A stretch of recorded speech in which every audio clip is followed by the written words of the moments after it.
Inter menang telak atas Salernitana. 100% Musala akan hengkang dari Liverpool di akhir musim. Diam-diam Arsenal ingin datangkan Mbappe. Timnas Korsel pecat Jurgen Klinsmann. Larangan main di Eropa. Kerugian Juve mencapai 95,1 juta euro. Halo Football Lovers, kembali lagi di Starting 11 News. Seperti biasa, kami akan terus menyajikan informasi seputar dunia sepak bola spesial untuk Anda.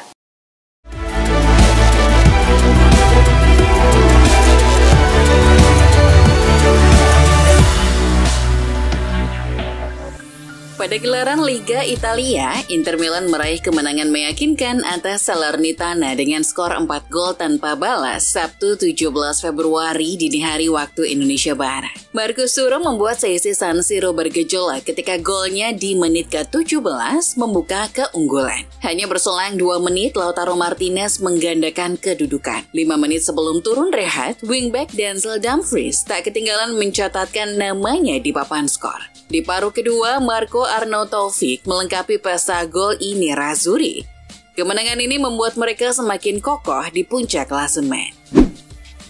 Lautaro Martinez menyumbang gol dalam kejayaan Inter Milan atas Salernitana. Gol ke gawang Salernitana merupakan gol ke-20 Lautaro Martinez di Liga Italia musim ini. El Toro menorehkan jumlah tersebut dalam 22 pertandingan yang dijalani. 20 gol itu mengantarkan Lautaro ke buku rekor. Squawka mencatat, dia menjadi pemain Inter pertama dalam 72 tahun yang bikin gol 20 gol atau lebih di Serie A dalam 3 musim beruntun. Lautaro total sudah mengoleksi 125 gol untuk Inter Milan di semua kompetisi. Simone Inzaghi akan diganjar kontrak baru jika berhasil membawa Inter Milan meraih Scudetto di akhir musim ini. Gajinya yang kini berkisar 5,5 juta euro per musim juga akan bertambah. Bahwa Inzaghi, Inter memang menjelma menjadi tim papan atas yang sulit ditaklukkan di Italia dan Eropa. Capaian itu terasa istimewa karena ia tak dibekali kekuatan finansial layaknya klub-klub macam Real Madrid, Manchester City, atau Bayern Munich. Pelatih Liverpool Jurgen Klopp mengatakan pemain bintangnya Mohamed Salah siap diturunkan melawan Brentford dalam pekan ke-25 Liga Primer Inggris di Stadion Gitech Community Sabtu 17 Februari 2024 pukul 19.30 waktu Indonesia Barat. Klopp mengonfirmasi hal ini pada sesi jumpa pers setelah Mo Salah berlatih penuh pekan ini usai pulih dari cedera ototnya yang diderita saat membela Mesir di Piala Afrika 2023 di Pantai Gading bulan lalu. Legenda Liverpool Mark Lawrence mencoba realistis terhadap masa depan Mohamed Salah di Anfield. Dalam pandangannya, pada akhirnya Mo Salah akan angkat kaki dari klub pada penghujung musim 2023-24. Kepergian sang pelatih Jurgen Klopp dari Liverpool akhir musim diyakininya akan turut sangat mempengaruhi masa depan penyerang asal Mesir itu. Yang jelas, menurut Lawrence, entah ke klub mana dia akan bergabung nantinya. Salah 100% akan punya klub baru musim depan. Dilansir 90 Min, Liverpool mendapat pukulan telak dalam mengejar gelar Liga Premier dengan Alisson Becker mengalami cedera hamstring baru. Alisson mengalami cedera hamstring saat latihan dan tidak akan menghadapi The Beast akhir pekan ini, dan kini pemain Brasil itu berpacu dengan waktu untuk kembali bugar menjelang final Piala Carabao hari Minggu melawan Chelsea. Pemain internasional Republik Irlandia Colin Kelleher akan tampil sebagai starter untuk kedua kalinya berturut-turut. Jurgen Klopp memuji Xabi Alonso sebagai salah satu kandidat terdepan untuk menggantikannya di Liverpool. Pelatih asal Jerman itu menyebut Alonso adalah manajer yang menonjol di antara para pelatih generasi baru. Pemain Spanyol berusia 42 tahun itu telah membawa Bayer Leverkusen unggul 5 poin di puncak klasemen Bundesliga. Xabi melakukan pekerjaan luar biasa, kata Klopp kepada media pada konferensi pers Jumat seperti dilansir Goal. Penampilan impresif Mike Maignan bersama AC Milan membuat namanya banyak diincar sejumlah klub-klub Eropa. Namun, Milan enggan melepas sang pemain ke klub lain. Dalam keterangannya baru-baru ini, CEO Milan Giorgio Forlani menegaskan AC Milan masih menaruh harapan kepada Maignan. Dia menyebut bahwa Maignan adalah satu di antara kiper terbaik di dunia, sehingga AC Milan enggan berpisah dengannya. Lebih lanjut, Furlani juga menyadari kontrak Mike Maignan akan habis dalam 2 tahun ke depan. Itulah mengapa dia menyebut Milan sedang mengupayakan perpanjangan kontrak sang kiper. Penyerang Atletico Madrid Antoine Griezmann telah sukses menjadi top skor sepanjang masa klub. Ia lalu buka suara soal kegagalannya di Barcelona, mencoba-coba cari tantangan baru dan meninggalkan Atletico Madrid saat itu menjadi sebuah kesalahan. Sebuah kesenangan bisa berada di sini. Saya membuat kesalahan waktu itu, sebagaimana bisa terjadi pada siapapun. Tapi saya akan melakukan segalanya agar para supporter bangga dengan pemain nomor 7-nya, katanya. Kamis 15 Februari, Kylian Mbappe sudah mengonfirmasi dirinya bakal hengkang dari PSG di akhir musim ini. PSG pun bergerak mengamankan penggantinya. Untuk mengisi kekosongan, PSG langsung mengincar beberapa nama premium, mulai dari Mo Salah, Bernardo Silva, hingga Victor Osimhen. Kepergian Mbappe akan membuat PSG memiliki tabungan sebesar 200 juta euro yang biasa mereka alokasikan untuk sang pemain. Kylian Mbappe dipastikan keluar dari Paris Saint-Germain akhir musim ini. Pelatih Barcelona Xavi Hernandez enggan mengomentari masalah tersebut. Dia enggan berbicara jauh soal itu karena tak ada hubungannya dengan Barcelona. Saya tidak punya banyak hal untuk dikatakan. Satu-satunya hal yang telah diumumkan secara resmi adalah kepergian Mbappe, kata Xavi dilansir dari Diario AS. Pelatih Arsenal Mikel Arteta mengomentari rumor ketertarikan timnya terhadap Kylian Mbappe. Dalam konferensi pers terbarunya, ia menyebut bahwa Arsenal selalu membuka pintu bagi pemain-pemain terbaik seperti Mbappe. Ia menyebut Mbappe bisa menaikkan kualitas permainan Arsenal sehingga ia siap menampung sang striker di timnya. Arteta menyebut manajemen dan pemilik Arsenal yang nantinya akan memutuskan apakah Mbappe bisa mereka rekrut atau tidak di musim panas nanti.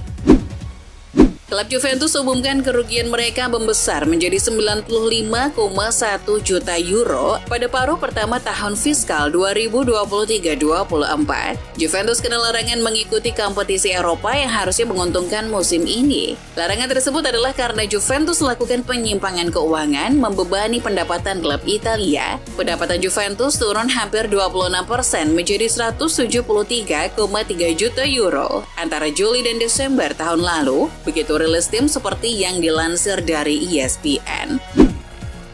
Asosiasi Sepak Bola Korea Selatan atau KFA memecat pelatih timnas Jurgen Klinsmann setelah mereka tersingkir di semifinal Piala Asia 2023. Pemecatan itu sebelumnya direkomendasikan oleh Komite Taktik Federasi Sepak Bola Korea Selatan. Pelatih asal Jerman itu dianggap gagal dan tidak memiliki kemampuan untuk mengangkat kualitas Song Heung-min dan kolega. Beberapa tahun lalu, legenda Inter Milan Wesley Sneijder merasa ada ketidakadilan seusai Lionel Messi meraih Ballon d'Or 2010. Kini Jose Mourinho memberikan pembelaan kepada Messi. Ia menyebut pemain berjuluk La Pulga itu tak pernah merampas trofi Ballon d'Or dari mantan anak asuhnya di Inter, yakni Sneijder. Walau demikian, Mourinho menjelaskan Sneijder sejatinya sangat pantas berada di 3 urutan teratas Ballon d'Or 2010 karena bermain apik dan merengkuh treble. Manchester United memiliki skuad sepak bola termahal yang pernah dikumpulkan musim lalu menurut laporan baru UEFA. Temuan ini mengungkapkan bahwa skuad asuhan Erik ten Hag mengeluarkan biaya transfer sebesar 1,2 miliar pounds musim lalu ketika tim ini mengamankan posisi ketiga di Liga Premier, memenangkan Piala Carabao, dan menjadi runner-up di Piala FA. Juara Eropa dan kompetisi domestik Manchester City berada di peringkat kedua dengan biaya skuad sebesar 1,1 miliar pounds. Harapan Callum Wilson untuk mendapatkan tempat di skuad Inggris Euro 2024 terancam karena masalah otot dada yang memerlukan pembedahan. Cedera didapatkan pekan lalu saat laga melawan Nottingham Forest. Manajer Newcastle tetap optimis pemain berusia 31 tahun itu akan segera pulih. Sebaliknya, konsultasi spesialis mengungkapkan bahwa Wilson memerlukan operasi yang diperkirakan akan membuatnya absen selama 3 bulan. Direktur olahraga Juventus, Cristiano Giuntoli, dilaporkan sedang menjajaki kemungkinan kepindahan musim panas untuk pemain sayap Lazio, Mattia Zaccagni. Pemain sayap Italia berusia 28 tahun ini terus menjadi pemain kunci Maurizio Sarri sejak kedatangannya dari Hellas Verona pada musim panas 2021.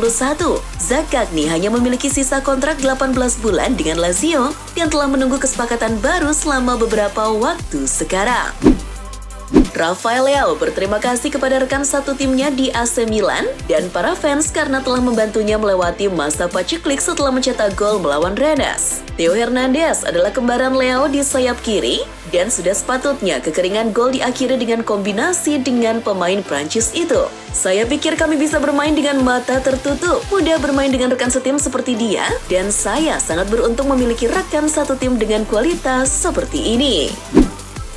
Wonderkid Barcelona, Lamine Yamal memberikan penghormatan kepada Xavi. Yamal berterima kasih kepada Xavi karena memberinya debut musim lalu. Saya akan selalu mengucapkan terima kasih kepadanya karena tidak semua orang memberi saya kesempatan untuk debut di usia 15 tahun dan musim ini dia memberi saya menit bermain di setiap pertandingan. Seperti diketahui, Xavi akan mundur pada akhir musim ini. Ia merasa tak sanggup melanjutkan karir sebagai pelatih Barcelona. Ruben Loftus-Cheek menyumbang 2 gol saat AC Milan mengalahkan Rennes 3-0 di San Siro dalam leg pertama playoff Liga Eropa. Mantan pemain Chelsea itu pun sudah mengemas 5 gol dalam 5 pertandingan terakhirnya. Hal ini tak lepas dari peran barunya dalam skema permainan AC Milan. Pelatih Stefano Pioli memindahkannya ke posisi trequartista di belakang penyerang tengah dengan formasi 4-2-3-1. Pemain asal Inggris itu pun mengaku sedang menikmati peran barunya pada permainan Rossoneri. Luis Suarez menyatakan bahwa Inter Miami akan menjadi klub terakhir yang dibelanya. Hal itu diungkapkan striker Uruguay pada Kamis 16 Februari 2024. Suarez mengatakan keluarganya sudah mengetahui hal itu. Suarez belum menentukan tanggal, tetapi ini adalah langkah terakhir. Suarez menyampaikan dalam sebuah wawancara dengan stasiun radio Uruguay Del Sol. Mantan penyerang Liverpool ini mengaku siap melewati rintangan terakhirnya. Manajer Manchester United, Erik ten Hag, memberikan kabar terbaru seputar kondisi Luke Shaw. Ia menyebut sang bek berpotensi comeback di akhir pekan nanti. Seperti diketahui, akhir pekan lalu, Shaw sempat mengalami cedera di laga kontra Aston Villa. Dalam konferensi persnya jelang laga melawan Luton Town, ten Hag menyebut bahwa cedera Shaw tidak terlalu parah. Ten Hag akan menunggu apakah sang bek benar-benar fit atau tidak sebelum ia diputuskan bisa tampil atau tidak di laga ini. Jose Mourinho mengungkapkan bahwa dia ditawari kesempatan untuk melatih Inggris saat mengobrol dengan Rio Ferdinand. Sebelumnya, Mourinho pernah menolak tawaran untuk menjadi pelatih Portugal. Kini menjelang berakhirnya masa bakti Gareth Southgate di Inggris, nama Mourinho pun menggapung ke permukaan. Tetapi Mourinho tetap pada pendiriannya. Seperti ketika ia menolak tawaran dari Inggris, yang akhirnya diambil Fabio Capello pada 2007. Timnas Indonesia naik 4 posisi di ranking FIFA setelah Piala Asia 2023. Skuad Garuda mendapatkan tambahan 8,65 poin selama pergelaran di Qatar tersebut. Mayoritas datang saat menang atas Vietnam di fase grup. Garuda sendiri berada di peringkat 146 dunia sebelum turnamen Piala Asia 2023 bergulir. Dilansir dari ranking FIFA, duduk di peringkat ke-142 juga menjadi pencapaian tertinggi Garuda sejak 2011, di mana Timnas Indonesia mencatatkan posisi hingga 125 pada tahun tersebut. Itulah informasi seputar dunia sepak bola spesial dari Starting 11 News. Jangan lupa untuk like, share, dan subscribe. See ya!